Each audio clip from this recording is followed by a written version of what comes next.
In this video, I'm going to show you on how you can easily remove white background in Canva. So if you have a photo and there is this white background that's kind of blocking everything in the back, you can remove that. Unfortunately, there is an AI feature that allows us to do that. So you don't have to manually, painstakingly select or isolate the object from the picture. The AI will do it for us. So I want to remove this white background, so this real background, the flower background, will be visible. But first, I'm going to make the image look a little bit bigger, and I'm going to move it to the right side.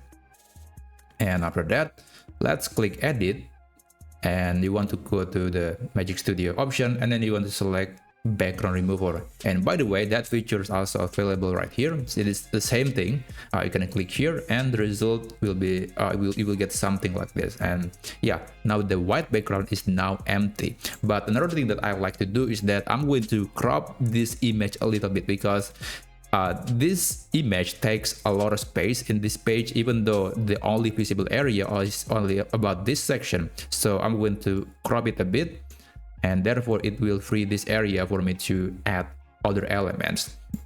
So yeah, that's basically how you can remove the empty white background from a photo in Canva.